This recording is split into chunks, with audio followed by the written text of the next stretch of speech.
ভারত একতরফাভাবে সিন্ধু পানি চুক্তি আইডব্লিউটি স্থগিত করেছে, অথচ চুক্তির মধ্যস্থতাকারী বিশ্বব্যাংককে এ বিষয়ে কিছুই জানানো হয়নি।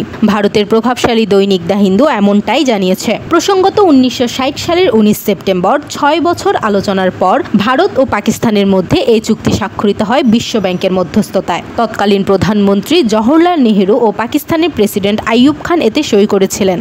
চুক্তি অনুযায়ী সিন্ধু, ঝিলাম ও চেনাব নদীর পানি বরাদ্দ হয় পাকিস্তানের জন্য এবং রবি, বিয়াস ও শতদ্রু ভারতের জন্য। চুক্তিতে বাঁধ, খাল ও অন্যান্য জল অবকাঠামো নির্মাণের ব্যবস্থাও অন্তর্ভুক্ত ছিল। সাম্প্রতিক উত্তেজনার সূত্রপাত ঘটে গত মঙ্গলবার, যখন ভারত নিয়ন্ত্রিত কাশ্মীরের পেহেলগামে বন্দুকধারীদের হামলায় নিহত হন 26 জন পর্যটক। ভারত এই ঘটনার জন্য পাকিস্তানকে দায়ী করে এবং পাল্টা প্রতিক্রিয়ায় সিন্ধু পানি চুক্তি স্থগিতের ঘোষণা দেয়।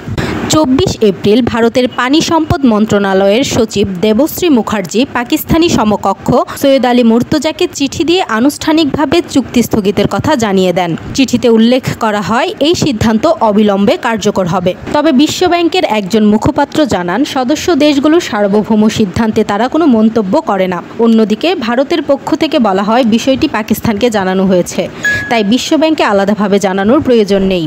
এই পদক্ষেপের মাধ্যমে দুই প্রতিবেশী দেশের মধ্যে উত্তেজনা আরও বাড়তে পারে বলে আশঙ্কা করছেন বিশ্লেষকরা।